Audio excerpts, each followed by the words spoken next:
Bonjour à tous et bienvenue sur Tuto Blender. Alors voilà, je fais une nouvelle vidéo, ça fait longtemps que j'en ai pas fait. En fait, je crée même une nouvelle playlist qui s'intitulera donc Transition vers Blender 2.80.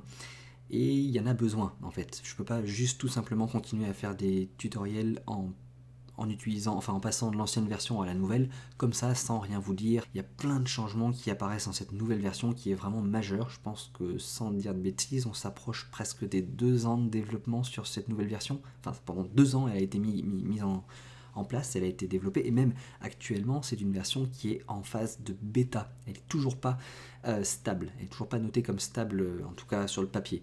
Après, vous verrez que lorsqu'on l'utilise, elle est quand même assez stable. Il y a quelques bugs, mais elle ne crache pas autant qu'on pourrait s'y attendre pour une version bêta. En tout cas, voilà, il y a des raccourcis clavier qui changent, l'interface a été remasterisée de A à Z. Peut-être pas complètement, mais il y a de gros changements. Et même si c'est quand même Blender, on serait en droit de se demander si on n'a pas un tout nouveau logiciel devant nos yeux.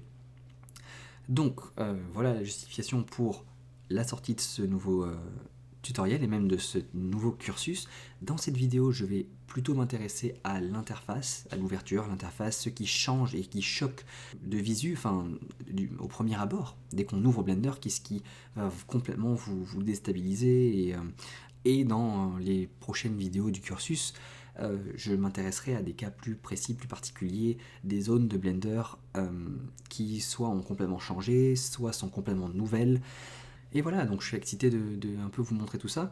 Alors déjà, comme c'est une version qui est bêta, vous n'allez pas la télécharger comme vous téléchargeriez une version classique de Blender. Donc on va sur blender.org, et dans cette page-là, on va aller dans Downloads, qui est ici. Et donc on n'est pas intéressé par le gros bouton principal ici, Download Blender. On va descendre tout en bas sur Go Experimental et cliquer sur Latest Experimental Builds.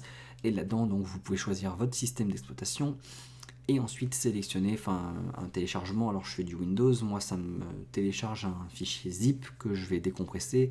Et dans le dossier que j'aurai décompressé, je cherche l'exécutable de Blender et ça m'ouvre un Blender 2.80. Là donc sans plus tarder, on va se plonger dans Blender 2.80 et voilà, nous y sommes. Donc dans ce nouveau logiciel, on va dire, nous sommes accueillis par un splash screen qui pour l'instant est temporaire parce que Blender, la 2.80 est actuellement, comme je vous l'ai dit, en version bêta. Alors ça veut dire qu'en fait, la version bêta, c'est qu'il ne rajoute plus aucune fonctionnalité. Il y a plein de choses qui ont déjà été rajoutées, mais le fait d'avoir mis ce petit bêta ici signifie que on va plus rajouter de nouvelles fonctionnalités ou de nouveaux outils. Par contre, on s'intéresse et on se concentre sur le débugage et faire que ce soit le plus stable possible pour justement sortir une version stable derrière. Donc là au moins je suis sûr que je ne vais pas avoir de nouveaux boutons qui vont pop quelque part sur l'interface. Et c'est pour ça que j'attendais d'avoir au moins cette version bêta pour commencer à faire un tuto dessus. Voilà. Alors, donc ce splash screen est temporaire. Bien sûr, quand ce sera une version stable, ils continueront pas à mettre une pub pour le support de Blender, du développement de Blender, là pour faire des dons. D'ailleurs, on va faire une toute petite aparté, si vous me le permettez, sur le support, sur le système de dons de Blender qui a été changé récemment. Alors, si je retourne sur internet et donc sur la page principale de Blender, vous descendez un petit peu et là vous allez avoir un lien qui vous emmène vers le nouveau système de dons de la fondation Blender, parce que ça existait avant, on pouvait déjà faire des dons, maintenant tout a été remasterisé, refait. C'est un système qui est un peu comme du crowdfunding, je dirais plus comme du Patreon, parce que vous allez souscrire à un don mensuel, récurrent en fait, qui sera donc d'une valeur, ici vous voyez, soit de 5, 10, 25, voilà les différents montants qui sont ici. Et en fonction de ce que vous aurez sélectionné, il y a un système de badge qui a été mis en place. Donc si jamais vous avez un Blender ID, un identifiant pour vous connecter sur les sites de Blender, donc Right Click Select, Blender Nations, et tout le genre de sites web qui sont en général proches de la communauté, vous pourrez, parce que vous pouvez aussi décider de le désactiver dans votre compte lorsque vous vous connectez, mais vous pourrez afficher un badge que vous obtiendrez par exemple si vous sélectionnez 25 par mois, vous avez votre petit badge or. Et donc vous pourrez montrer à la communauté que je fais partie des gens qui supportent Blender et qui font des dons réguliers pour que le logiciel soit développé. En plus, vous gagnez d'autres petits trucs, hein, you get, alors soit vous avez votre badge, ou alors là, vous pouvez aussi avoir votre nom à vous ou à votre entreprise, parce que alors il y a des systèmes de dons avec des montants pour des gens individuels comme vous et moi, mais il y a aussi des montants 6K, 120K par an pour des entreprises, des corporates. Ça c'est cool, si jamais les entreprises peuvent participer, c'est vraiment un gros plus. Et donc voilà, vous gagnez votre truc, vous pouvez afficher votre nom. Je pense que si on descend un peu, voilà, là vous avez les crédits, et donc vous allez avoir le nom de tous ceux qui ont participé. Par exemple, Gold, vous avez au moins toutes ces personnes-là qui ont souscrit et qui ont décidé, enfin qui ont accepté que leur nom soit affiché, parce que vous gagnez ça, vous n'êtes pas obligé non plus d'avoir votre nom qui soit noté ici. Bref, si je dois faire une petite pub très rapide pour le truc, le but c'est pas d'avoir comme état d'esprit ou comme mentalité de se dire ouais mais Blender est gratuit, alors pourquoi est-ce que je paierais pour Blender? Bah non, le but c'est vraiment pas de se dire ça, c'est plutôt de se dire ok Blender est gratuit, comment est-ce qu'il vit? Il ne vit que par les dons. Et si je veux continuer d'avoir un logiciel aussi génial qui soit au même niveau que les logiciels payants et qui continue d'être développé et être bien et qu'on l'ait gratuitement, voilà, qui disparaissent pas, eh bien il faut aider à le supporter, il faut aider à la base. Ce qui fait que ce logiciel existe, c'est les dons. Donc, enfin, je sais pas moi, 5 euros c'est 2 cafés par mois, donc je pense que c'est faisable. Voilà, ça c'était la petite page pub, voilà, à aparté. On va retourner sur le logiciel. Voilà, donc ça on est sur Blender. Et donc voilà, nous avons ce splash screen qui en fait est un splash screen temporaire. Alors tous les splash screens sont temporaires, il suffit de cliquer à côté pour qu'ils disparaissent, mais celui-là en particulier, il ne s'affichera que la toute première fois que vous aurez téléchargé et installé Blender 2.8. Si tant est que vous n'ayez pas juste cliqué à côté pour faire de la 3D et que vous ayez un petit peu regardé ce qu'il y a là-dedans, il ne s'affichera que à ce moment-là. Une seule fois donc. Et c'est parce qu'il vous demande 2-3 petits points à régler pour être bien avec vous, personnalisé à votre utilisation. Et ensuite, vous aurez un splash screen normal avec ouverture des fichiers récents et ainsi de suite. Alors, premièrement, c'est les raccourcis clavier. Blender vous propose donc les raccourcis par défaut qui viennent avec la version 2.8. Parce que si je clique là-dessus, on a aussi la possibilité de retourner sur les raccourcis clavier de la version 2.79 ou antérieure. Il faut savoir qu'effectivement, dans tous les changements de Blender 2.8, eh bien, il y a de gros changements de raccourcis clavier et même des raccourcis qui sont très très utilisés. Par exemple, le A pour sélectionner et tout désélectionner a subi un changement, par exemple. Donc c'est pour vous dire à tel point des raccourcis comme ça qui sont utilisés très très régulièrement vont changer, et si vous voulez doucement transitionner vers la 2.8 et pas tout d'un coup avoir tous ces gros changements, vous pourriez décider de passer, de garder les anciens raccourcis clavier qui viennent avec Blender. Et il va y avoir d'autres maps, d'autres claviers de raccourcis qui vont s'ajouter à cette liste déroulante, notamment parce que alors Blender a fait beaucoup d'efforts pour essayer de se mettre à niveau au niveau des standards de l'industrie par rapport aux autres grands logiciels qui sont utilisés en production, etc. Et même aux autres logiciels, même pas qui font de la 3D, mais même aux standards universels sur l'ordinateur, ils font un très gros effort à ce niveau-là. Notamment, vous allez le voir sur l'option qui est en dessous, qui est la sélection avec le clic gauche par défaut, parce que si vous cliquez juste sur Next et que vous enregistrez ces préférences-là, eh bien vous ne sélectionnerez plus avec le clic droit dans Blender, vous sélectionnerez avec le clic gauche, ce qui quand même c'est le truc le plus évident d'une mise à niveau des standards internet, je sais pas, des ordinateurs en soi en général.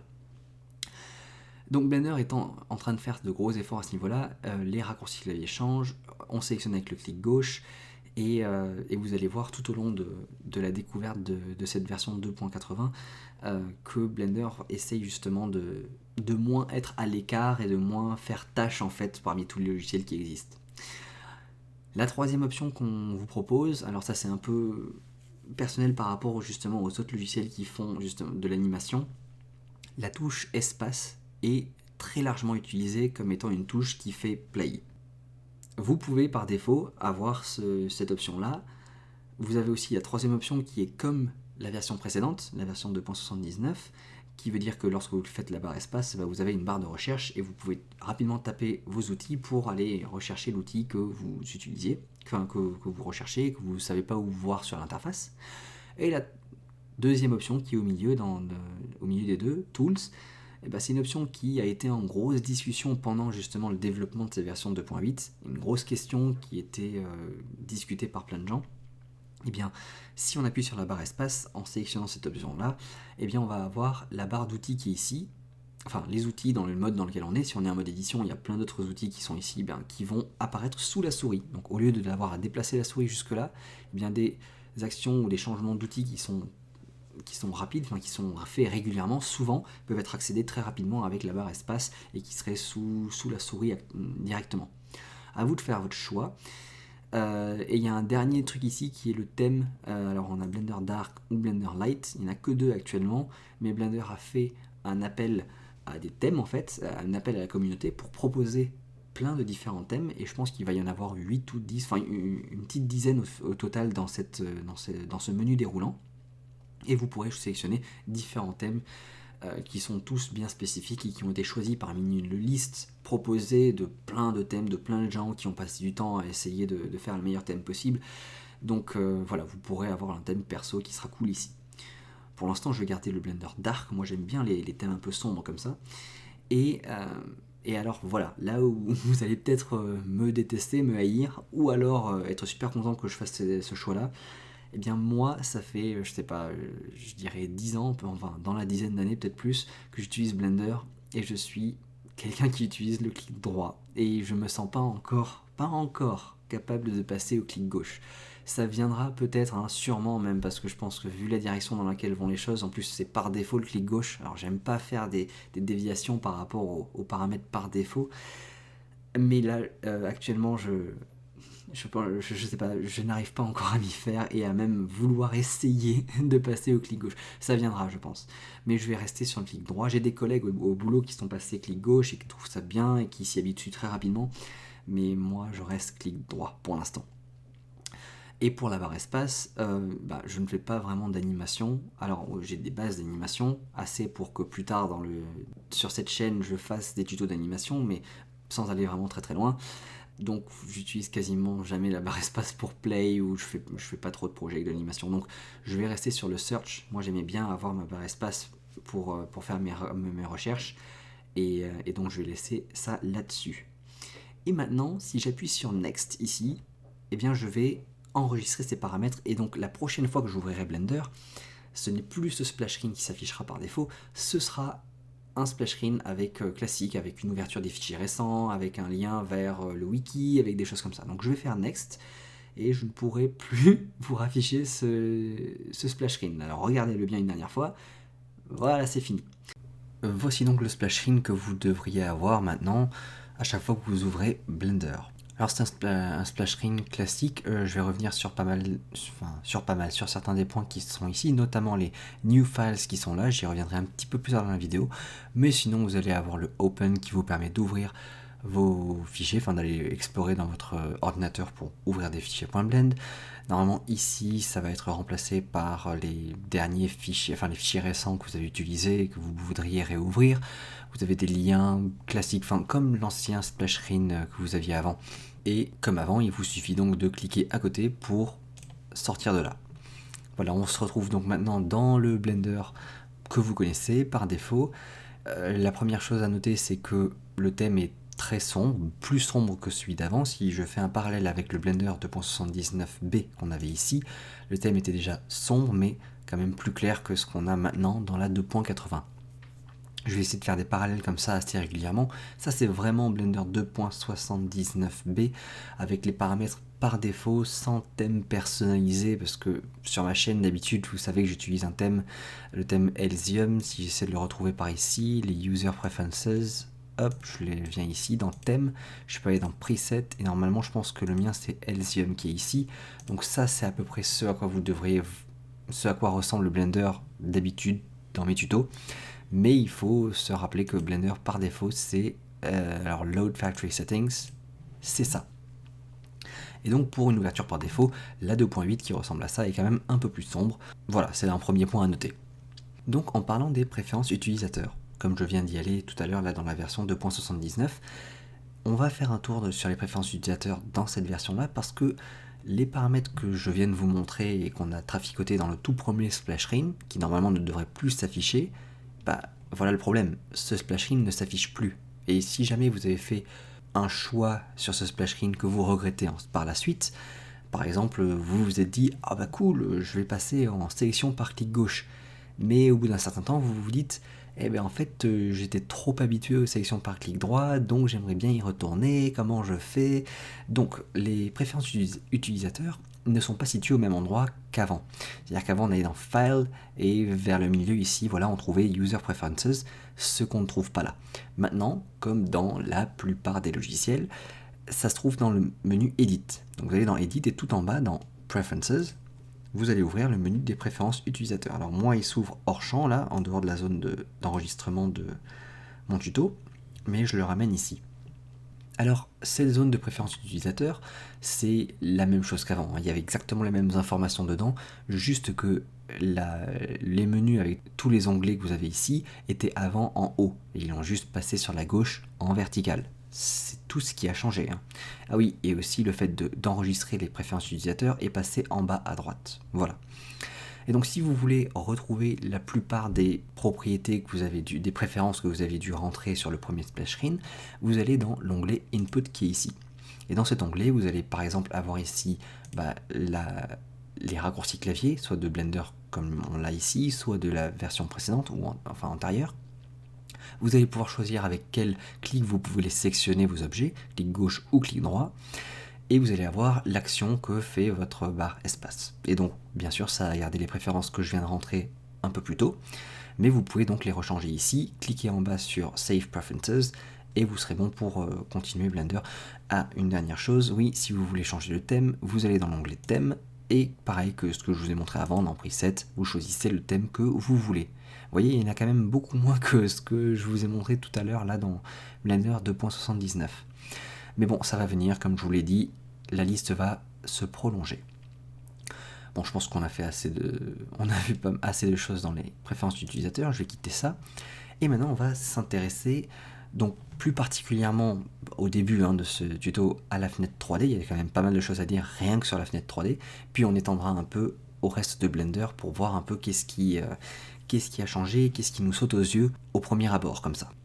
Alors déjà, on notera que maintenant on a une grille qui est infinie. La grille qui nous sert de sol, elle s'étend à perte de vue. Si je dézoome, voilà, elle continue de s'étendre, Il y a juste la limite de ma caméra, le clipping de ma caméra qui va la faire s'arrêter au bout d'un moment, enfin s'atténuer.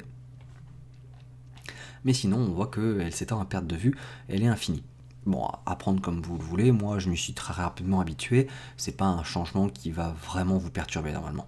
Deuxième changement qui lui risque de vous perturber un peu plus, ce sont les icônes. Normalement, toutes les icônes ont été refaites, ont été retravaillées et changées. Elles sont maintenant plates et monochromes, à savoir qu'elles n'ont qu'une couleur, enfin c'est dans le mot. Mais donc cette couleur c'est du gris blanc, je sais pas, plat comme ça là, mais en fait dans les préférences d'utilisateur, on peut changer cette couleur. C'est juste que une icône n'aura pas plusieurs couleurs, sauf cas exceptionnel comme ici. Mais je pense que ce sont à peu près des exceptions. Oui, si on rentre en mode édition aussi, il y a d'autres icônes qui ont deux couleurs, mais on garde ça assez uniforme. Par contre, vous pourrez changer la couleur thème, la couleur phare de toutes les icônes. Si vous voulez qu'en fait toutes vos icônes soient d'un jaune vif, eh bien vous pourrez le faire. Mais toutes les icônes, tout le gris qui est ici sera changé en jaune vif, partout, dans toutes les icônes. Il y a aussi un code couleur à ces icônes. Donc, si on regarde l'outliner, j'ai dit qu'on se concentrait sur la fenêtre 3D, mais bon, en faisant des parenthèses dans des parenthèses, voilà, on arrive à... Donc, si on regarde l'outliner, par exemple, ici, on voit en déroulant cette collection que déjà on a des objets qui ont des icônes orange. Donc, dès qu'on a un objet, en fait, l'icône sera orange. Ensuite, on a des données dans les objets qui sont vertes ou rouges. Je le fais pas ici, mais si on rajoute un modificateur, par exemple, l'icône qui représente le fait que l'objet ait un modificateur sera bleu. Et donc, vous allez très rapidement comprendre et vous adapter au nouveau code couleur qui sera mis en place ici, mais ça permet de rendre l'outliner beaucoup plus lisible. Retournons sur la fenêtre 3D qui est ici. Un autre truc qui peut peut-être être déstabilisant, je sais pas à quel niveau vous êtes dans Blender, mais le header qu'on avait en bas ici, eh bien, ironiquement, maintenant il est en haut. C'est un header, il est repassé en haut. Et en fait, de manière globale, dans tout Blender maintenant, dans toutes les, j'allais dire dans toutes les interfaces, mais en fait dans tous les éditeurs, parce qu'une fenêtre comme la fenêtre 3D ou l'outliner ou la timeline, ce sont des éditeurs. Et donc quand je dis type de fenêtre, en fait je veux dire le type d'éditeur, mais bon, on continuera sur type de fenêtre, moi j'aime bien dire type de fenêtre. Mais donc dans tous les types de fenêtres, en général les headers étaient soit en haut, soit en bas. Alors maintenant, par souci de consistance et de logique, en fait, ils ont préféré garder tous les headers en haut. Alors c'est pas un problème, hein, si vous voulez le mettre en bas, vous avez qu'à faire un clic droit dessus, et vous pouvez faire flip to bottom. Si vous faites flip to bottom, voilà, votre header reviendra en bas, et vous voyez que ça ressemble quand même pas mal à ce que vous aviez avant. Donc il y a 3 sections maintenant, ils ont scindé ça en 3. À gauche ici, vous allez avoir à peu près les mêmes objets, les mêmes outils que ce que vous aviez avant à cet endroit-là. Donc passer les différents modes, Edit, Sculpt, Vertex Paint, tout ça, Object.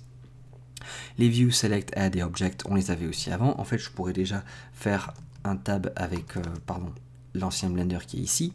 Et vous voyez qu'en bas ici, on avait déjà le View, Select, Add, Object, on avait les systèmes de mode, c'est juste qu'ils ont flippé, mais bon, c'est à peu près les mêmes choses que vous aviez dans la 2.79. Le petit bouton ici qui permet de changer le type de fenêtre, eh bien on le retrouve ici, voilà, c'est ce petit bouton là qui permet de changer encore une fois les types de fenêtres par là. Au milieu, vous allez avoir le changement des axes. Alors, il faut que je sélectionne un outil, par exemple, de déplacement pour avoir des widgets ici. Et ensuite, on peut voir mes widgets. Est-ce qu'ils vont suivre les axes globaux ou est-ce que c'est local à l'objet et ainsi de suite. Bon, tout ça, vous l'aviez encore une fois déjà dans le Blender 2.79 ici. Donc là, vous pouviez changer les axes en global, local, normal et tout ça, là, ici. En revenant sur la 280, vous allez avoir le système de snapping, le proportional editing et le point de pivot.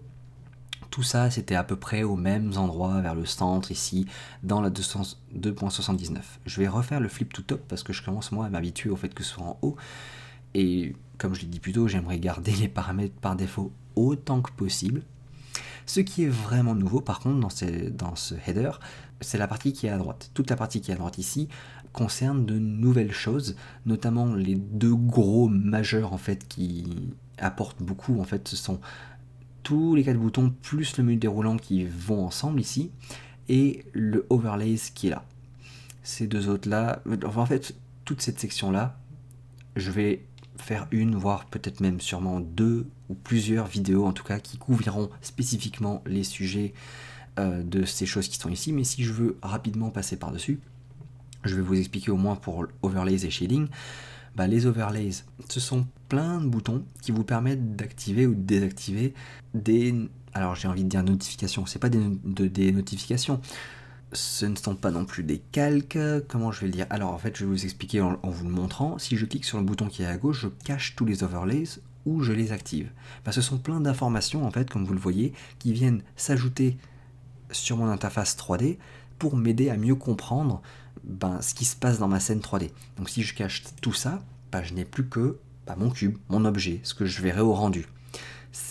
Alors que je ne suis pas en mode de rendu, bien sûr, je suis juste en mode solide, comme vous le connaissiez avant.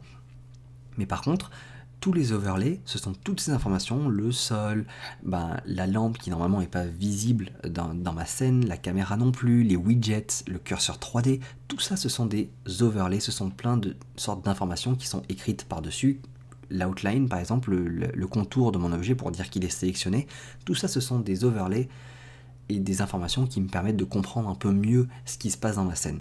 Et bien ça, je peux décider par exemple de cacher le curseur 3D. Si je désélectionne cette checkbox, voilà, mon curseur 3D vient de disparaître ou de réapparaître, c'est moi qui décide.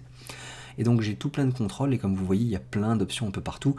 Ça nécessite une vidéo à part entière pour couvrir ce sujet. Le shading, c'est le menu déroulant qui est ici, qui vient avec les 4 boutons qui sont là. Considérez la petite boîte ici comme plein d'options, pas comme des overlays, mais ce sont plein d'options qui vont venir compléter en fait le mode dans lequel vous êtes Et le mode, c'est l'une des 4 boîtes qui sont ici. Alors, vous avez les modes objet, les modes édition, et sculpt et tout ça qui sont ici. Ça, ce sont les modes dans lesquels vous travaillez. C'est la manière d'interagir avec votre objet et tout ça. Les modes ici, ce sont plutôt des modes d'affichage. Et vous connaissez déjà en fait ces modes d'affichage. Le mode wireframe, c'est le mode la vue en fil de fer en fait. Puis la vue solide qui est ici. La troisième vue qui est là, c'est la vue Look Dev, qui est une nouvelle vue en fait qui vient d'être ajoutée. Et la dernière qui est là, c'est la vue Rendered, donc comme si vous faisiez votre Shift Z.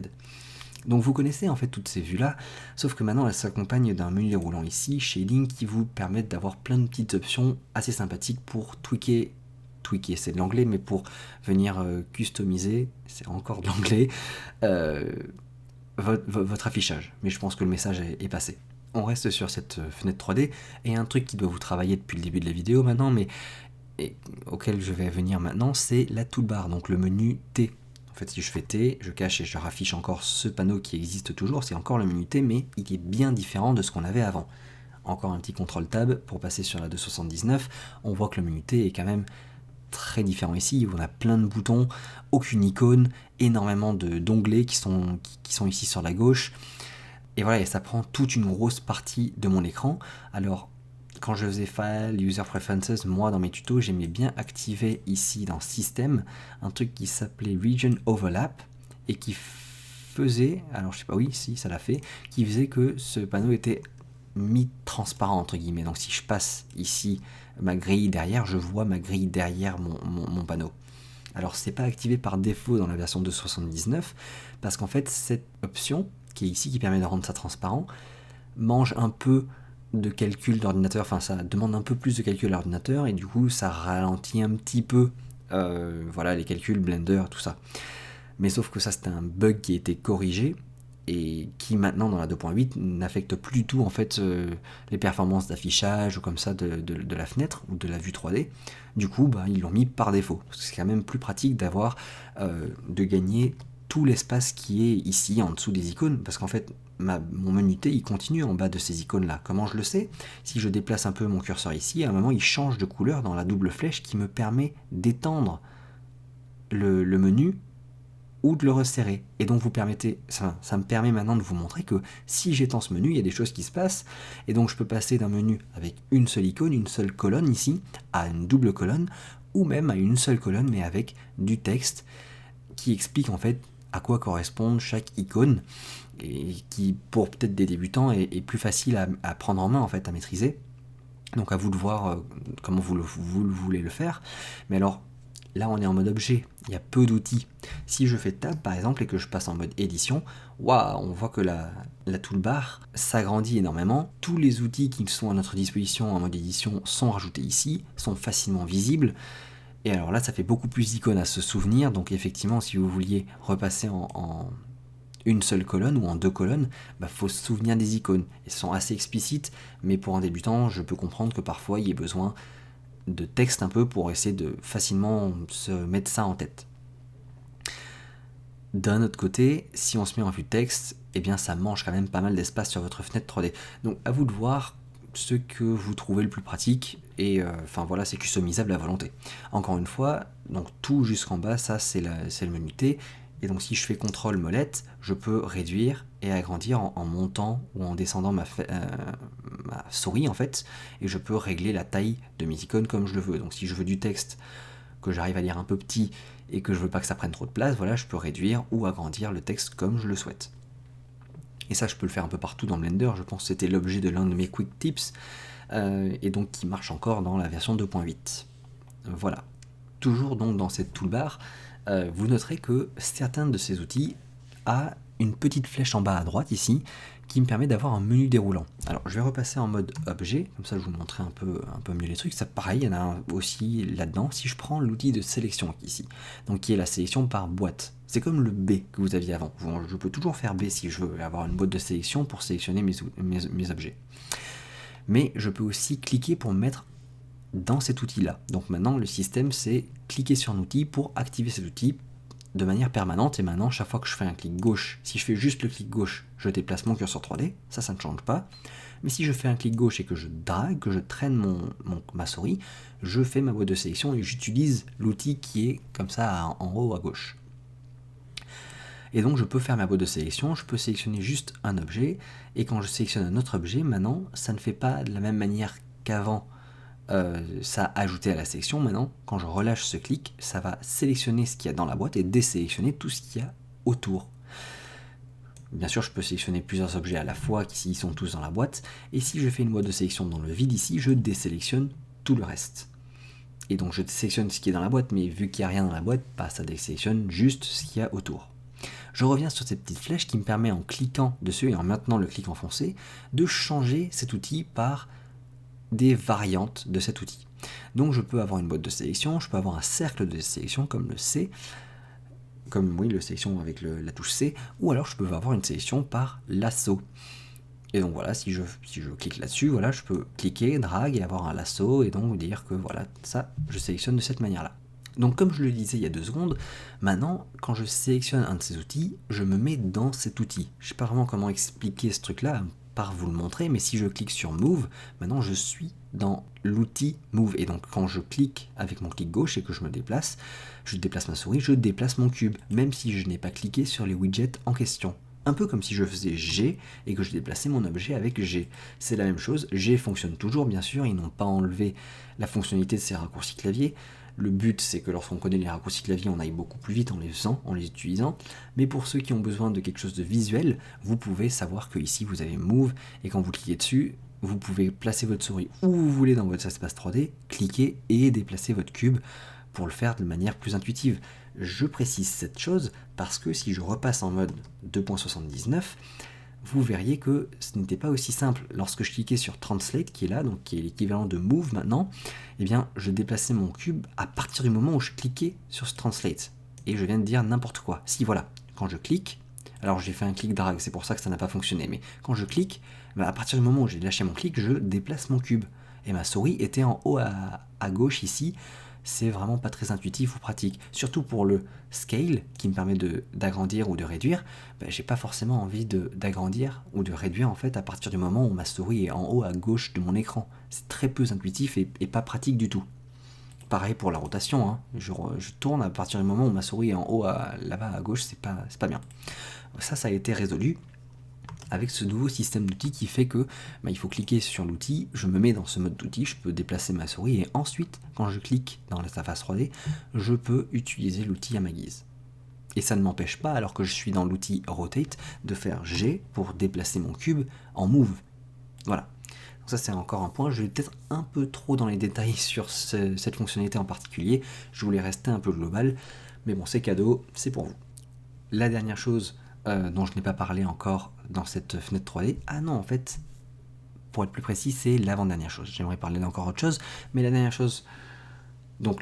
chose dont j'aimerais vous parler, c'est les axes de 3D qui sont ici, les axes de manipulation, qui au début ne me paraissaient pas une super bonne idée, mais en fait, je vais être franc avec vous, c'est en regardant les tutos et en lisant les explications de pourquoi est-ce qu'ils ont mis ces widgets-là, j'ai trouvé ça plutôt intelligent et pas mal. Alors en fait, qu'est-ce qu'ils font? Ça paraît intuitif, mais je vais quand même expliquer rapidement.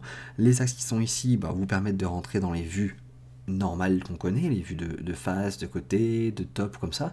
Donc je peux me mettre en vue de côté avec X, en vue de top avec Z, ainsi de suite, dans la vue inverse avec les points qui sont là. Et les 4 boutons qui sont ici à côté me permettent de basculer alors si je me mets en perspective ici, me basculer le type de perspective. Donc là je suis en perspective en point de fit à la perspective orthonormée. Et je peux faire ça comme avec la touche 5 de mon pavé numérique. Si je clique sur le deuxième bouton qui est ici, je passe en vue caméra ou je sors de la vue caméra. Là je fais un pan, donc au moment où je clique sur ce bouton, ça me permet de panner, et cette fois-ci c'est pas... Alors pardon, j'ai eu un bug de souris qui m'a fait sauter mon cube un peu loin. C'est pas gênant dans ce cas-là, comme pour les outils dont je vous ai parlé un peu plus tôt, parce que cette fois-ci, ma souris disparaît, elle part pas n'importe où, et puis je fais juste des opérations de déplacement, et je ne touche pas à mes objets en particulier, je fais pas de transformation à mon objet, je me déplace dans la vue. Et pareil pour le dernier qui est ici, qui me permet de zoomer ou de dézoomer. Soit je zoome en montant ma souris, soit je dézoome en baissant ma souris, en allant vers le bas. Et pourquoi est-ce que ces options-là sont super cool?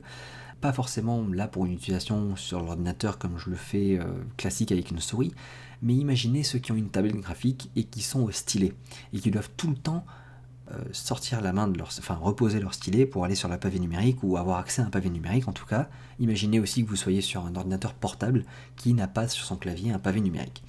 Eh bien vous avez directement accès là en juste un petit coin et un petit espace ici à toutes ces options là qui en fait résument le pavé numérique juste en 5 boutons quoi.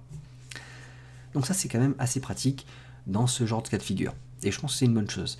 Si jamais vous voulez le changer et revenir sur un système juste très discret de 3 axes qui vous permettent au moins de vous repérer pour savoir dans quels axes vous êtes dans votre scène, vous pouvez encore une fois aller dans les User Preferences. Alors au lieu d'aller dans Edit et Preferences, vous pouvez taper sur la touche F4 et aller dans Preferences qui est ici.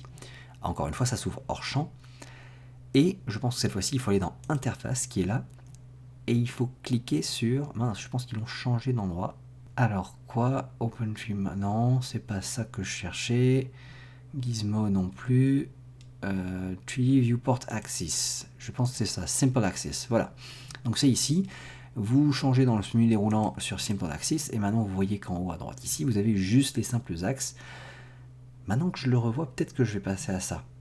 Je sais pas, vous verrez dans mes prochains tutoriels sur quoi je me suis mis. J'aime bien ça en fait. Bon, je vais rester là-dessus.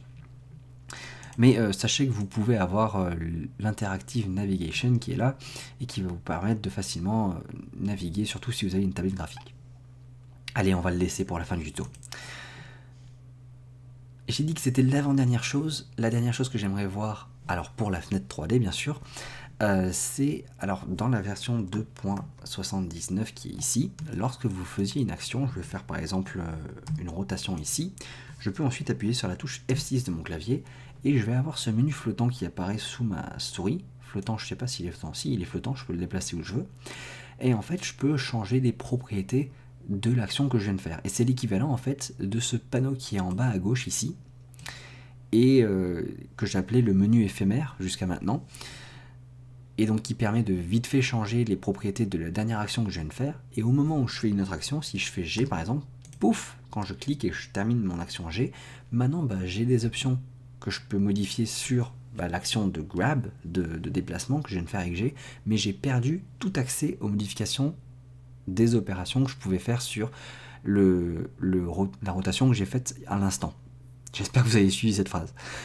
En gros, c'est un menu éphémère parce que ça ne montre ces options et je peux modifier ces options que pour la dernière action faite. Donc chaque fois que je fais une nouvelle action, ça écrase la dernière action faite vu que ça devient la nouvelle dernière action. Bref, ce panneau qui est là, qui était accessible sous le F6 qui est ici, quand je suis dans la version 2.80, alors on va faire un rotate AR, pouf, et bien qu'est-ce qui a changé dans la fenêtre 3D? C'est dur à voir, hein, mais en bas à gauche ici, vous avez un petit menu avec une flèche qui permet de dire que c'est fermé, mais que je peux ouvrir, et qui me donne accès aux informations de cette rotation. Et alors, on a l'impression qu'il y en a beaucoup moins que lorsque j'étais dans la 2.79, et c'est vrai, il y en a beaucoup moins, parce qu'ils ont fait un peu un travail de nettoyage. C'est-à-dire que dans la version 2.79, il y avait beaucoup trop d'options qui étaient parfois inutiles, même inaccessibles. Ça veut dire que parfois ils affichaient des options qui même étaient grisées et dont on n'avait même pas accès, on ne pouvait même pas les modifier, mais ils les affichaient quand même. Là, ils se sont contentés de dire qu'est-ce qui est vraiment utile par outil à montrer et à modifier dans ces conditions-là. Voilà, c'est ça qu'on montre, et ainsi de suite. Je vous conseille néanmoins de garder ce truc-là fermé, à moins que vous ayez vraiment besoin de modifier ses propriétés avant que de faire une autre action et de changer en fait les propriétés de ce menu-là. Mais gardez ce menu fermé parce qu'il y a certaines actions, alors j'en ai pas là tout de suite pas comme exemple sur le dessus de ma tête, mais il y en a qui sont très gourmandes en espace, en place ici dans la fenêtre 3D parce qu'elles ont plein de modifications, plein de paramètres que vous pouvez changer. Et ça prend vite beaucoup de place dans votre espace 3D, ça mange sur l'espace de la fenêtre 3D, le reste de votre scène, et donc c'est bien de garder ça fermé par défaut. D'ailleurs par défaut c'était fermé, c'est bien, on l'a quasiment pas vu pop sur l'écran, et tant mieux d'ailleurs. Mais c'est bien de savoir qu'il est là. Hein. Voilà, donc maintenant je pense que j'ai fait à peu près le tour sur ce qui concernait la vue 3D, ce qui est quand même la vue principale dans laquelle vous allez travailler. On va passer à une nouveauté deux nouveautés en quelque sorte, mais une chose à la fois. Déjà, il y a une top bar qui est apparue ici et qui paraît vide, enfin qui est vide, donc elle est peut-être pas très très visible pour l'instant, c'est juste la grosse bande grise que vous avez là, et vous avez juste le logo de l'outil qui est sélectionné, dans lequel on se trouve actuellement, qui est en haut à gauche. Mais normalement, à côté de ce logo-là, dans la barre grise, sont affichées toutes les propriétés de cet outil. Et alors pour mieux voir la top bar en action, on va passer en mode édition. Et donc si, alors par exemple là je suis en vue en sélection, la boîte de sélection, c'est l'outil qui est sélectionné, qui est actif, et j'ai les propriétés de cet outil. Et par exemple, donc par défaut, je vous ai expliqué comment fonctionnait cette boîte de sélection. Si je sélectionne par exemple ça, je fais cette sélection, ça va sélectionner le vertex qui est dans la boîte, mais ça désélectionne tout ce qu'il y a autour. Ce qui n'était pas effectivement le cas par défaut, enfin ce qui n'était pas le cas de la boîte de sélection dans la 279. Mais si on veut, on peut retrouver le comportement de la 279. Il suffit, dans les propriétés de cet outil, de changer pas new, mais de dire add, pour dire que j'ajoute à la sélection. Donc si je fais mode de sélection ici, je vais ajouter ce vertex à la sélection précédente. Même si ce vertex n'était pas dans ma sélection, il est resté sélectionné. Je peux aussi dire subtract. Donc maintenant, tout ce qui sera dans ma boîte de sélection sera supprimé, sera désélectionné, je veux dire, pas supprimé. Ainsi de suite. Et vous voyez le principe en fait. Donc pour tous les outils, vous allez avoir ici une liste des propriétés de cet outil qui seront accessibles facilement, et c'est quelque chose qui est en dehors de la vue 3D, de l'espace 3D. Donc c'est tout le temps là. Ça veut dire que vous pouvez, si vous voulez cacher cette top bar, parce que si vous voulez gagner de l'espace, vous pouvez la cacher si vous voulez, mais sinon vous pouvez l'afficher, et c'est séparé, c'est assez distinct de la vue 3D. Autre chose, encore plus discret que cette top bar qui est ici, c'est, alors j'ai oublié comment on appelle ça, si c'est la status bar qui est en bas, donc c'est la barre de statut, qui va vous donner certaines informations utiles. Par exemple, là dans l'outil dans lequel je suis, la sélection, et bien en bas à gauche, ils vont nous... Alors qu'est-ce qui vient de se passer ? Une fois quand je passe d'une fenêtre à une autre, voilà, donc en fait en fonction de où se trouve ma souris, ça va changer effectivement ce qui est affiché, mais en bas à gauche, ça va me montrer avec des icônes assez sympas de souris en fait, qu'est-ce que je peux faire et quelles sont mes possibilités, même avec des raccourcis clavier et ainsi de suite, dans le mode dans lequel je suis. Donc pour des débutants qui veulent voir un peu qu'est-ce qu'ils peuvent faire avec l'outil qu'ils ont sélectionné, ça c'est bien d'avoir cette fenêtre qui est là. Donc par exemple, je sais que la dernière chose sur laquelle je suis passé, c'était la timeline qui est là. Avec le clic gauche, je peux changer l'image sur laquelle je suis. Avec le clic du milieu, je peux pan, donc je peux me déplacer. Avec le clic droit, je peux sélectionner une frame, mais il n'y en a pas actuellement de keyframe. Et clic droit et déplacer, je peux transformer, donc déplacer ma keyframe, ainsi de suite. Donc voilà, ça me montre au moins les options de ce que je peux faire là où je suis. Et tout à droite, vous allez avoir les informations que vous aviez normalement en haut, à côté dans ce menu là, avec File, Edit, Render, tout ça. Vous aviez ici toutes les informations qui sont maintenant en bas, du nombre de sommets, d'arêtes et de faces et de polygones et de la mémoire qui est prise et la version du logiciel, ainsi de suite. Tout ça a été mis en bas à droite là. Et à gauche, alors je sais pas comment je peux faire pop le système de notification, mais les notifications que vous aviez normalement en haut vers le milieu ici, elles sont maintenant en bas, quelque part dans cette zone là, elles apparaissent quand vous faites une erreur ou quand ça vous valide quelque chose, ça vous dit ok, l'image a bien été sauvegardée, ou vous avez bien exporté votre document, ou ça a bien été enregistré, ou quelque chose comme ça. Là vous allez avoir un truc qui va s'atténuer au bout d'un certain temps. Et si vous avez des warnings, genre des messages d'alerte, d'attention, comme ça, eh bien vous allez aussi le voir ici. Je vais passer maintenant aux différents types de fenêtres. Et donc je dis encore type de fenêtre, mais les types d'éditeurs. Et donc c'est le panneau qui est ici. Vous voyez que maintenant il a été séparé en 4 colonnes qui ont été renommées, donc pour une meilleure visualisation et une meilleure organisation. Même si, alors vu que toutes les icônes ont changé et que maintenant qu'ils séparent en 4 colonnes, eh bien ça veut dire que il change aussi l'emplacement de tout ça, et qu'on n'a plus de couleurs sur nos icônes, on peut plus vraiment se repérer parce qu'on ne peut plus se rappeler de à quoi ressemblait l'icône, on peut plus se rappeler de où était la position, donc il faut un peu réapprendre tout ça, je vous le concède, mais une fois que ce sera acquis et qu'on s'y retrouvera, et bien normalement ça fait quand même assez de sens. Alors dans tout ça, je traîne un peu là-dessus parce qu'en fait il y a eu quelques changements. Par exemple, il y a eu des éditeurs qui ont été rajoutés. Notamment, je pense aux User Preferences. Donc je vous ai dit qu'on pouvait accéder par le menu Edit ici en Preferences, ou appuyer sur la touche F4 et aller dans Preferences, ou encore, une fois de plus, aller ici et cliquer sur User Preferences. Mais la différence avec celui-ci, c'est que lorsqu'on clique là-dessus, c'est un type de fenêtre, c'est un éditeur. Donc je peux changer ma vue 3D en User Preferences. Ça a son intérêt, son importance. Je sais plus dans quel tuto j'ai vu ça, mais quelqu'un qui m'expliquait que ça arrive d'avoir besoin de l'avoir en tant qu'éditeur. Enfin, il y a certaines personnes pour qui c'est pratique de l'avoir en tant qu'éditeur. Donc bah voilà, badabim badaboum, ils l'ont fait. Je vais me remettre sur la fenêtre 3D. Et donc il y en a qui ont été ajoutés et d'autres qui ont été scindés en 2 ou 3. Par exemple, le Node Editor, si vous cherchez Node Editor ici, vous ne le trouverez pas. Parce qu'en fait, il a été séparé en 3 éditeurs différents. Le Shader Editor que vous avez ici, le Compositing et le Texture Node Editor.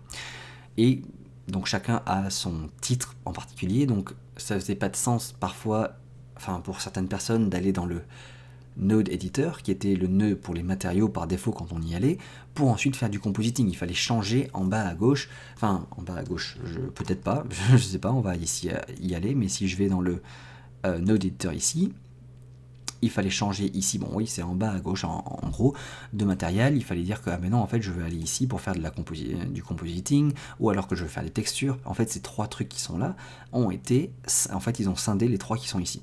Ce qui fait un peu de sens, alors ça fait plus d'éditeurs, mais ce sont des éditeurs qui ont plus de logique, plus de sens. Et un autre éditeur qui a été scindé en 2, c'est l'UV Image Editor. Et ben dans le titre, dans le nom, il y avait UV et Image Editor, donc maintenant ils en ont fait 2, ils ont fait Image Editor et UV Editor. Ça c'est plutôt logique. Et c'est quand même cool parce que ça veut dire que maintenant je vais pouvoir avoir un Image Editor que je pourrais garder quelque part dans mon coin avec une image de référence, et je sais que ça va juste m'afficher cette image, ce sera juste un viewer, et j'aurai pas les UV qui vont s'appliquer dessus dès que je rentrerai en mode édition par exemple. C'est un des cas d'utilisation que je trouve cool avec ce genre, le fait qu'ils aient scindé ça en 2. J'aimerais aussi maintenant passer vite fait sur l'éditeur des propriétés qui est ici, qui a quand même pas mal changé.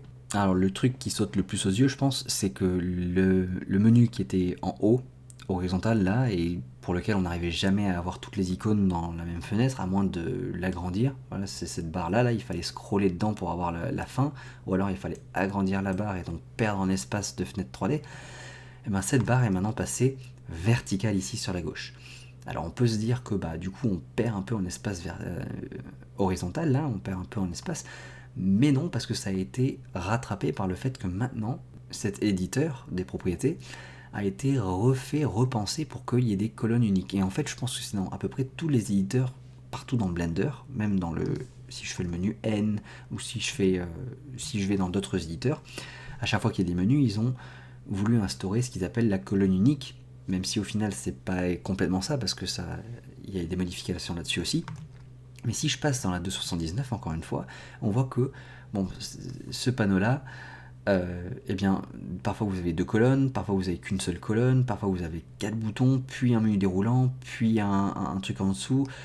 Tout ça, ils ont plein de manières différentes d'afficher des informations, avec parfois aucune logique parce que entre les différentes choses, parce qu'on ne sait pas si du coup le frame range ici ça appartient à la résolution et l'aspect ratio c'est pareil, mais non, mais ça va avec ou pas, et on ne sait pas.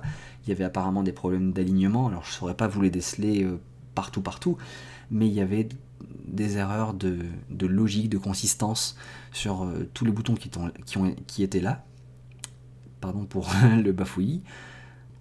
Et donc ils ont voulu faire un système de colonnes uniques, ce qu'ils disent, ça veut dire que tout est sous forme d'une seule colonne. Donc si j'ouvre en fait tous ces panneaux qui sont là, en général bien sûr, il arrive de temps en temps que vous ayez 2 ou 3 boutons qui soient ensemble, même voire 4 comme ici apparemment, ça ne les dérange pas, mais pour la plupart vous allez tout avoir en une seule colonne, et même si ce n'est pas le cas comme ici, c'est responsive maintenant. C'est-à-dire que si je déplace, alors pardon, j'ai sélectionné le mauvais bord, mais si je déplace ce bord-là, au bout d'un moment, pouf, j'ai tout qui vient s'aligner de manière toute droite ici, qui permet de gagner de la place et d'optimiser en fait un peu la place.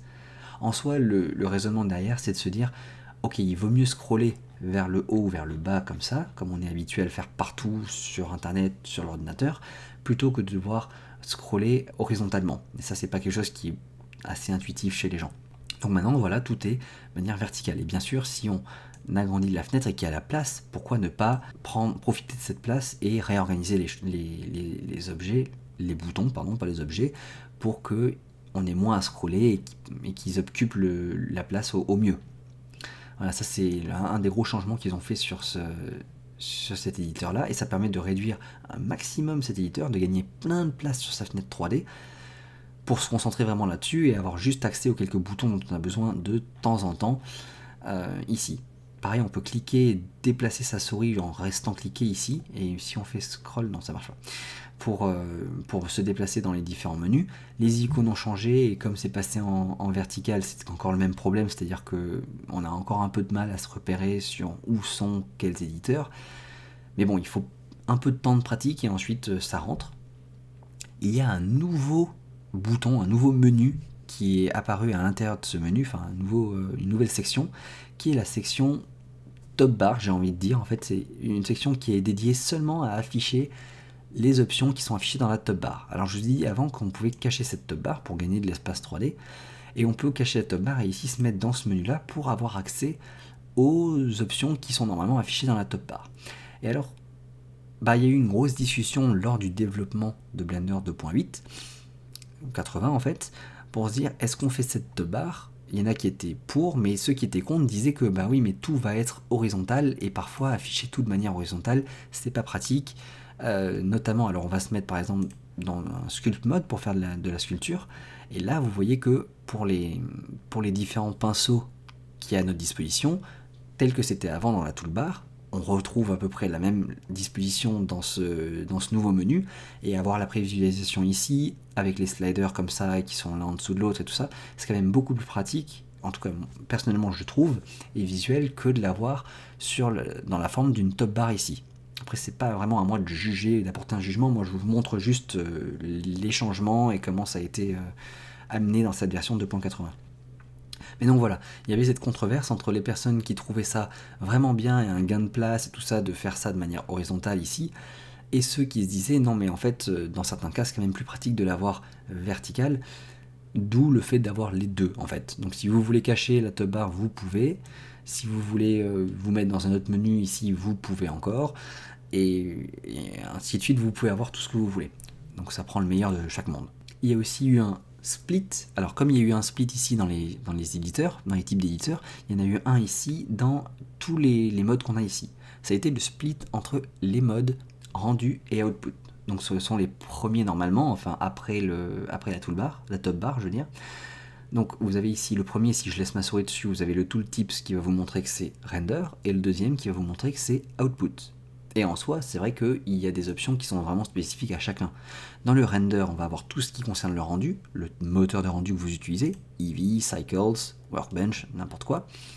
Les samples, donc le système de sampling, Environment Occlusion, enfin toutes ces propriétés concernent le rendu en particulier, donc c'est interne au logiciel, alors que le output qui est ici, c'est les formats de sortie. C'est pas vraiment interne au logiciel dans le sens où ça concerne comment sera votre sortie, en fait, si c'est vidéo, si c'est image, la résolution, tout ça, enfin, où est-ce que vous allez l'enregistrer, tout ça, donc tous ces formats de sortie. Et c'est vrai que ça a du sens quand même de séparer les deux et se dire, bon, là, je me concentre que sur le rendu, je vais faire mes rendus et tout, ensuite je me concentre sur où est-ce que ça va partir, et donc ça permet d'être un peu plus clair dans la manière d'organiser un peu tous les boutons, plutôt que de tout mettre au même paquet au même endroit et de tout mélanger. Vous allez avoir une séparation des fenêtres qui est un petit peu améliorée, enfin ce que j'aimerais dire améliorée. En fait ça a été balancé, il y a du bon et du mauvais d'après moi, enfin non, je vais arrêter de parler de mon avis personnel, je vais juste vous présenter la chose comme c'est. Maintenant vous pouvez séparer vos fenêtres des 4 coins de vos fenêtres. Donc si je repasse dans la 279, vous voyez qu'en haut à droite et en bas à gauche de chacune des fenêtres, vous aviez ces 3 petites barres horizontales qui vous permettaient de vous dire que ah bah oui, il y a quelque chose là. Et donc quand vous passiez votre souris dessus, eh bien vous aviez votre curseur qui changeait, qui se mettait en croix, et vous pouviez ensuite séparer votre fenêtre en deux, verticalement ou horizontalement. Et bien maintenant, vous n'avez plus les trois petites flèches qui vous permettent de dire « Ah, il y a quelque chose qui se passe à cet endroit-là ». Vous avez effectivement votre curseur qui change lorsque vous passez votre souris dessus, mais vous pouvez le faire non pas que d'en haut à droite et d'en bas à gauche, mais aussi d'en haut à gauche et d'en bas à droite. Et donc vous pouvez de n'importe où, pareil qu'avant en fait, cliquer, drag et séparer vos fenêtres, pareil en haut, en bas, vertical ou horizontal, c'est comme vous le voulez. Et si je veux refusionner mes fenêtres, je fais ça de la même manière qu'avant. Hop, encore faut-il qu'ils comprennent ce que je veux faire, si je veux scinder ou si je veux... alors sinon je peux faire un clic droit ici et dire que je veux join area, ça marche aussi. Hop, sinon c'est une très mauvaise démo si même moi j'arrive pas à faire ce que j'aimerais vous montrer, en vous disant que c'est pareil qu'avant, que c'est super simple, c'est le truc que j'ai le plus raté depuis le début. Bref. La dernière chose dont j'aimerais vous parler, c'est un gros truc, je garde le meilleur pour la fin, et ce sont les workspaces. Pour les plus assidus d'entre vous, j'aime bien dire ça à chaque fois, vous aurez remarqué que en haut, vous avez plein d'onglets qui n'ont rien à voir avec les onglets qu'on voyait. Alors forcément j'ai changé le type d'éditeur, mais ici vous aviez plein d'onglets dans la vue 3D, dans la toolbar en fait, la vue 3D, ça n'a rien à voir avec tout ça. Dans Blender 80, on a ici ce qu'on appelle des workspaces, qui s'appelait avant des layouts dans la version de 279, c'est quelque chose qui existait même dans les versions antérieures, mais qui n'était pas trop utilisé. Si je reviens dans la 279, vous avez en haut ici des layouts qui sont là, et que si je clique sur le menu déroulant, il y en a pas mal qui sont par défaut. Si je voulais faire de l'édition d'UV, je pouvais me mettre en UV Editing ici, et j'avais mon interface qui changeait complètement, et qui se mettait donc avec une vue 3D qui était là, une vue d'UV qui était ici. Mais bon, je restais en mode objet ici, il fallait que je le mette en mode édition, pour me dire ok, là j'édite les UV de mon objet, donc je me mets en mode édition du truc. Ou alors je pouvais dire que bah non, en fait j'aimerais faire de l'édition de vidéo, donc je me mets dans le séquenceur de Blender, et donc j'avais toute l'interface qui changeait encore une fois, qui se réorganisait, il scindait les fenêtres, là c'était un rendu, j'avais mes graph editors, le dope sheet, tout ça, la timeline, et tout était déjà prêt pour m'aider à me donner les outils dont j'aurais besoin pour travailler pour faire de l'édition de vidéo. Bah dans la 2.8, on a la même chose, mais en mieux. Là, on a un Blender général, un Blender par défaut pour faire de la 3D généraliste, tout type de 3D confondu, enfin tout ce qu'on veut. On est libre de faire ce qu'on veut, et du coup, ils ont listé ici, la Blender Foundation, par défaut, nous a mis une liste d'à peu près tous les grands types de choses qu'on serait susceptible de vouloir faire, et à peu près dans un ordre logique de processus de travail et de réalisation comme dans une entreprise en fait. On commencerait par de la modélisation ou du sculpt, et on irait éditer les UV, faire des textures, faire le shading, de l'animation, du rendu, de la compo ou du script pour faire des outils comme ça.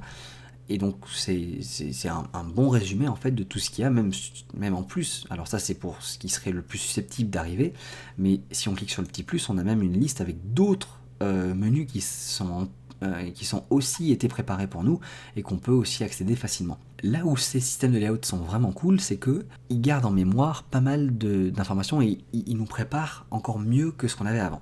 Si je me mets en modeling, je vais me mettre directement en mode édition. Ça veut dire que non seulement on change l'interface et on réorganise les fenêtres, et là par exemple ils m'ont centré sur la fenêtre 3D, ils m'ont mis ça en grand partout, ça prend tout l'espace de ma fenêtre, j'ai pas besoin de faire d'animation, je suis pas en animation, donc ils m'ont viré la timeline qui est en bas, j'ai besoin de mon outliner, j'ai besoin ici de trucs de propriété, si je veux rajouter par exemple des modificateurs, donc ils m'ont directement mis dans le panneau modificateur. Pour faire de la modé, c'est parfait, c'est ce que je veux. Je suis dans mon objet et je suis en mode édition, donc je peux directement commencer à modéliser mon objet. Parfait, donc non seulement ils m'ont gardé l'interface des fenêtres et la réorganisation des fenêtres en mémoire, mais ils ont aussi gardé le type de mode dans lequel je voudrais être. Donc je veux être en mode édition, sachant que ici j'étais en layout, et si je passe dans le mode modeling en mode objet, que je reviens dans le layout et que je reviens dans le modeling, je repasse en mode édition. Donc ça m'évite encore une fois un clic supplémentaire pour dire ah oui je repasse en modeling, ça m'évite encore un clic pour dire ah ouais je m'étais mis en mode objet, il faut revenir en mode édition. Ça c'est cool. Si je vais dans le mode sculpt, alors non seulement ils m'ont mis en mode sculpt, mais ils ont aussi changé une des propriétés de l'affichage du mode sculpt. C'est-à-dire qu'ils m'ont mis un matcap carrément. Donc on garde l'organisation des fenêtres en mémoire, on garde le mode dans lequel on veut être, parce que là c'est le mode sculpt, c'est-à-dire je suis pas en mode objet, je suis pas en mode edit comme avant, mais je suis en mode sculpt. Et on garde aussi des propriétés d'affichage en mémoire, comme le fait d'avoir un matcap qui s'afficherait et qui est en général pratique et utilisé lorsqu'on fait de la sculpture. Ça veut dire que donc je suis en matcap, mais je pourrais garder le fait d'être en vue wireframe si je le voulais, ou en vue look dev, ou ce que je veux. En fait, je pourrais faire ça, et parce que vous vous en doutez, on peut faire nos propres workspace, les enregistrer, même les partager avec d'autres personnes, pour qu'eux-mêmes puissent les ouvrir, avoir les workspaces que nous on a, ainsi de suite. Donc c'est tout à fait customisable et utilisable de cette manière. Un autre exemple où ils ont changé le shading, donc là c'est un matcap, mais ils peuvent changer par exemple le fond, la vue dans laquelle on est, ça a pas l'air transcendant, mais c'est quand même un point à noter.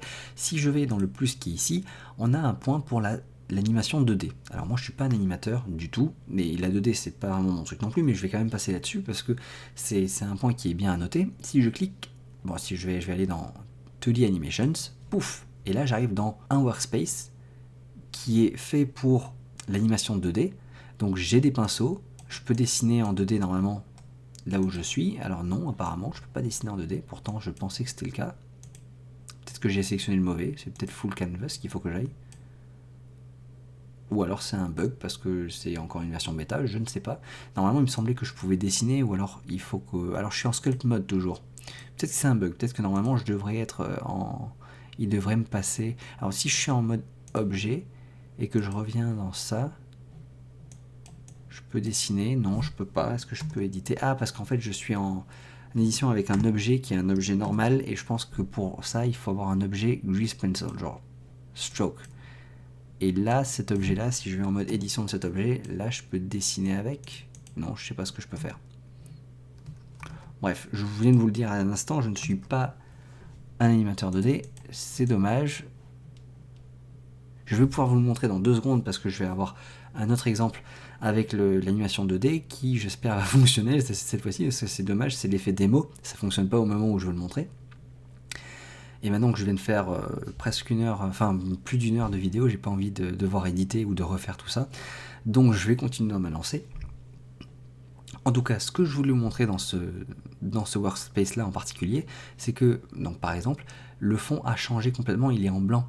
Parce que par défaut, il est plus pratique, enfin il est plus commun de dessiner en noir sur blanc, faire des tracés en noir sur blanc, que d'avoir ce thème sombre qu'on a d'habitude dans la vue 3D. Même si ça c'est la vue 3D, si je déplace en vue 3D, voilà, on voit ma grille. Alors je sais pas si avec l'enregistrement vidéo vous allez voir la grille, mais elle est là, la grille. Et en fait ils ont changé dans le shading le viewport, ils ont mis une couleur personnalisée qui est blanche, mais qu'on peut redescendre pour avoir quelque chose de plus sombre. Et donc là vous voyez que ma grille est encore là, c'est juste qu'ils ont changé encore une fois dans le shading des propriétés. Alors on était en matcap pour tout à l'heure lorsque je faisais de la sculpture. Ils ont choisi, je sais pas, ce matcap là, mais là cette fois-ci on était en studio avec un viewport qui était ici, de couleur beaucoup plus claire. Alors pas blanc parce que ça attaque les yeux, mais un peu moins blanc, au moins clair, avec une ligne déjà tracée qui est noire et qui permet facilement de voir ce qu'on fait, de dessiner avec en même temps une vue en front, orthographique, et donc voilà, tout ça c'est très bien pensé. Alors, une dernière chose, c'est que alors actuellement, on est dans un Blender général, je le répète encore une fois, où on veut faire un peu n'importe quoi, on peut passer sur un peu tous les maillons de la chaîne de production, et donc on a toutes ces options là qui sont à notre disposition.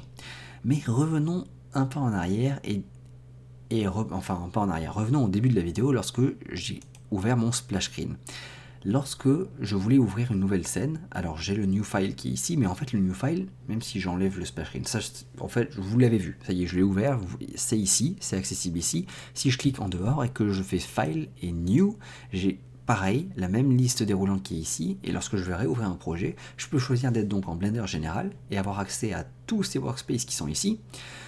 Ou alors je peux dire tout simplement, moi spécifiquement je veux faire de l'édition de vidéo, donc je vais aller là-dedans, pouf. Et alors là, il m'ouvre le workspace d'édition vidéo, tout est bien calculé comme je l'ai dit jusqu'avant, mais en plus de ça, eh bien, vous voyez que je n'ai accès que à 2 workspaces, enfin tout est beaucoup plus rangé, clair, ils ont enlevé tout ce qui ne nous intéressait pas, ils ont gardé que, par exemple, l'édition vidéo et le rendering. C'est-à-dire que moi, je ne vais pas être perdu dans tous les workspaces différents qui sont ici. Moi, je veux faire que l'édition vidéo. Et je sais que là, j'ai ça. Une fois que j'ai fini avec mon édition, je vais pour faire le rendu. Une fois que j'ai fini avec le rendu, c'est fini. Enfin, j'ai fini et j'ai pas besoin d'aller dans n'importe quel autre workspace qui sont ici. File, New, si je vais dans le sculpting, non seulement ils ont gardé le thème qui sont ici et tout, mais cette fois-ci, je viens d'ouvrir un nouveau fichier, un nouveau projet en Sculpt, et ils m'ont mis par défaut, non pas le cube par défaut de Blender, qui a tout le temps dans les scènes lorsqu'on ouvre, mais une sphère qui normalement est la primitive de base lorsqu'on fait de la sculpture, et qui en général est là par défaut. Donc tout a été pensé jusqu'à assez loin, pour nous faciliter la tâche de cette manière-là. Et donc vous pouvez bien sûr évidemment faire vos propres workspace, il suffit de faire clic, duplicate le current, ou comme ça, et add un workspace pour le customiser comme vous le voulez. Là, je viens d'avoir un doute à l'instant, je suis pas sûr que ce soit comme ça qu'on en recrée un. Mais bon, bref, je pense que je referai une vidéo spécifiquement sur les workspaces, au moins pour vous montrer un peu comment on en fait un, on enregistre, on l'exporte, tout ça. Et bien sûr, vous aurez beaucoup plus de détails là-dessus. En parlant de ça, je vais faire un point à peu près maintenant sur les prochains grands tutos de transition vers la 2.8 que je serai susceptible de faire, parce que je vais un peu me concentrer sur des zones de Blender en particulier qui soit ont connu un très grand changement, soit sont complètement nouvelles ou ont été réécrites ou des choses comme ça. Donc dans le désordre, bien sûr, c'est comme ça me vient comme ça, je vais parler de l'outliner et du système de layer qui est ici. Alors ça vous a peut-être sauté, enfin ça vous a peut-être échappé, pardon, c'est ça que je voulais dire, mais ici on nomme ça une collection, enfin il y a le mot collection qui est ici, et ça c'est un concept super important qui a été mis en place dans Blender maintenant dans la 2.80, qui remplace et fusionne les systèmes de groupe, de layer, de render layer et tout ça, et qui est très gros. C'est un très gros changement qui a été fait dans cet outliner, même si ça se voit pas forcément de prime abord ici. Donc ça, il va absolument falloir avoir une vidéo là-dessus. Certaines parties de ça peuvent être assez complexes. Je vais passer un tour vite fait sur les paramètres par défaut, sur le multi-object editing. Donc ça, c'est l'édition, enfin le mode édition, mais sur plusieurs objets. Ça, c'est cool. Et jusqu'où est-ce que ça va? Les workspaces, bien sûr, je viens de le dire. Parler un peu des widgets, parce qu'il y a plein de nouveaux widgets, mais il n'y a pas que les 3 que vous connaissez. Alors si je reviens dans un viewport normal, un 3D viewport, non, alors il faut que je crée un new general ici. Donc vous connaissez très bien les widgets de manipulation qui sont là, donc ça c'est en général, c'est tous les trucs de transform que vous connaissez. Mais si on tape en mode édition, il y a tout plein d'outils, et là-dedans, il y a plein de nouveaux widgets qui apparaissent ou n'apparaissent pas. En fait, des fois, il faut passer la souris dessus pour les voir apparaître. Mais voilà, vous voyez de temps en temps des trucs nouveaux qui apparaissent, et donc il va falloir passer un peu sur ces nouveaux widgets. Eevee. J'ai hésité à dire Evoli, comme ça, mais non, ça le fait pas trop. Eevee, c'est le nouveau moteur de rendu supposé en temps réel que Blender a développé. Ça a fait énormément de bruit partout sur internet, enfin dans la communauté Blender en tout cas. Il faut absolument que je fasse une vidéo là-dessus, voire même plusieurs vidéos là-dessus, c'est évident. Les nouveaux raccourcis, encore une fois, ça c'est un truc qu'il va falloir que je fasse, et même assez rapidement, je pense, ça va être l'une des prochaines vidéos, je pense. Les raccourcis clavier dans Blender qui ont changé, les nouveaux, ceux qui n'ont pas été portés, enfin qui ont changé, et ainsi de suite. Ça c'est très important. Un point que j'aimerais faire, juste avant de quitter encore cette vidéo, c'est le fait qu'actuellement, enfin, je sors cette vidéo là maintenant pour Noël bien sûr, mais on est encore en bêta. Alors j'ai parlé de l'interface, de ce qui peut choquer ou ce qui surprend en fait lorsqu'on ouvre les changements par rapport à la 2.79, parce que c'est facile, c'est-à-dire que je montre juste l'interface, je montre telle ou telle option, mais je ne vais pas rentrer dans une option en détail, je ne vais pas expliquer ou montrer. Enfin, je sais pas ce que j'ai fait en fait, je ne suis pas venu donner des exemples et montrer en profondeur ce que ça faisait, tout simplement parce que c'est de la bêta, ils sont en phase de debug, et je sais au moins que dans cette version bêta, il n'y a pas un bouton qui va pop quelque part, ou ils vont pas changer de place telle ou telle chose, ils vont juste débugger et rendre la version stable. Mais rendre la version stable, ça veut dire que je ne suis pas à l'abri que Blender me crache sous les doigts si je fais telle ou telle démonstration. Alors, pour l'avoir utilisé depuis un bout de temps maintenant, spécifiquement en modé, hein, j'aimerais dire, Blender crache quasiment pas dans la 2.80 ou très très très peu, vraiment. Donc c'est quand même assez stable. Mais il y a des outils qui parfois, lorsqu'ils sont peaufinés, parce que c'est ça qu'ils sont en train de faire, ils sont en train de peaufiner en fait la version, changent un petit peu dans certaines manières de les exécuter, de faire et tout. Et en fait, j'ai peur que si je sors des tutos sur telle ou telle fonctionnalité, ça devienne obsolète trop rapidement, ou alors juste le lendemain, ils disent que ah ben non, en fait, on vient de changer ça, on fait ça. Et je veux un maximum éviter ce genre de choses. J'aimerais que mes vidéos soient quand même assez pérennes, mes tutos, et que ça vous serve le plus longtemps possible. Donc, je suis en train d'hésiter parce que si j'attends une version stable qui sortira là dans le premier semestre, je sais pas, de 2019, ça peut faire, je sais pas, 3 à 4 mois d'attente avant que Blender soit vraiment stable et que je puisse, si j'attends vraiment une version complètement stable, j'attendrai peut-être 2-3 mois avant de sortir une prochaine vidéo. C'est pas ce que j'ai envie de faire. Je veux bien sûr pas attendre 3 mois pour vous mettre à jour là-dessus. D'un autre côté, si je sors des vidéos trop tôt et que ça change après, j'ai pas envie non plus de refaire mes vidéos.